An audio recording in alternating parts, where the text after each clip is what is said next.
ಇತಿಹಾಸ ಪ್ರಸಿದ್ಧ ಕುಕ್ಕೆ ಸುಬ್ರಹ್ಮಣ್ಯ ದೇವಸ್ಥಾನದ ಸಮೀಪದಲ್ಲಿರುವ ಕುಲ್ಕುಂದ ಶ್ರೀ ಮಹಾವಿಷ್ಣುಮೂರ್ತಿ ದೇವಸ್ಥಾನದಲ್ಲಿ ಶ್ರೀ ಮಹಾವಿಷ್ಣುಮೂರ್ತಿ ದೈವದ 57ನೇ ವರ್ಷದ ಒತ್ತೆಕೋಲ ಹಾಗೂ ಶ್ರೀ ಕೊರತಿಯಮ್ಮ ದೈವದ 11ನೇ ವರ್ಷದ ನೇಮೋತ್ಸವ ಬಹಳ ಅದ್ದೂರಿಯಾಗಿ ನಡೆಯಿತು.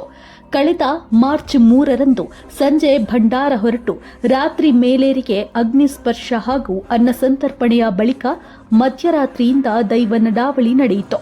ಮಾರ್ಚ್ 4ರಂದು ಪ್ರಾತಃಕಾಲ ಕಳಸಾಟ, ಶ್ರೀ ಮಹಾವಿಷ್ಣುಮೂರ್ತಿ ದೈವದ ಅಗ್ನಿ ಪ್ರವೇಶ, ಬೆಳಿಗ್ಗೆ ಮಾರಿಕಳ ಹಾಗೂ ಗಂಧಪ್ರಸಾದ ವಿತರಣೆ ನಡೆದು ಬಳಿಕ ಶ್ರೀ ಗುಳಿಗ ದೈವದ ನಡಾವಳಿ ನಡೆಯುವುದರೊಂದಿಗೆ ಶ್ರೀ ಮಹಾವಿಷ್ಣುಮೂರ್ತಿ ದೈವದ ಒತ್ತೆಕೋಲ ಹಾಗೂ ಶ್ರೀ ಕೊರತಿಯಮ್ಮ ದೈವದ ನೇಮೋತ್ಸವ ಸಂಪನ್ನಗೊಂಡಿತು.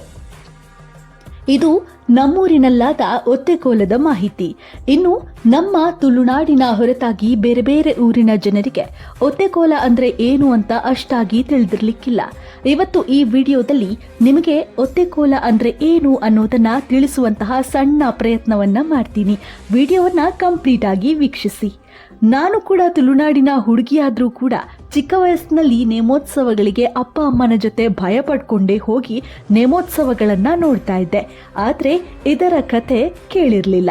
ನಂತರ ನಮ್ಮವ್ವ ಅಂದ್ರೆ ನನ್ನ ಅಜ್ಜಿ ಕಥೆಯನ್ನ ಹೇಳಿದಾಗ ದೈವಗಳ ಬಗ್ಗೆ ತಿಳ್ಕೊಳ್ಳುವಂತಹ ಆಸಕ್ತಿ ನನ್ನಲ್ಲಿ ಹೆಚ್ಚಾಯಿತು. ನಿಮಗೂ ಕೂಡ ಒತ್ತೆಕೋಲ ಅಂದ್ರೆ ಏನು ಅಂತ ಹೇಳ್ತೀನಿ ಕೇಳಿ. ಒತ್ತೆಕೋಲ ಎನ್ನುವುದು ದಕ್ಷಿಣ ಕನ್ನಡ ಮತ್ತು ಕೇರಳದ ಗಡಿ ಪ್ರದೇಶಗಳಲ್ಲಿ ಆಚರಿಸಲಾಗುವ ಒಂದು ವಿಶಿಷ್ಟವಾದ ಜನಪ್ರಿಯ ಭೂತಾರಾಧನೆ.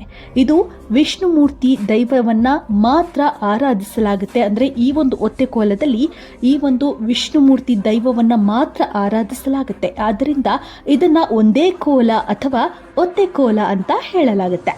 ಬೆಳಕಿನ ಜಾವದಲ್ಲಿ ಉರಿಯುವಂತಹ 100 ಕೆಜಿ ಕಟ್ಟಿಗೆಯ ಕೆಂಡದ ರಾಶಿಯ ಮೇಲೆ ದೈವದ ಪಾತ್ರ ಅಂದ್ರೆ ದೈವದ ಪಾತ್ರಧಾರಿ ಯಾರಿರ್ತಾರೆ, ವೇಷಧಾರಿ ಯಾರಿರ್ತಾರೆ, ಅವರು ಓಡಾಡ್ತಾರೆ, ಅದರ ಮೇಲೆ ಧುಮುಕ್ತಾರೆ.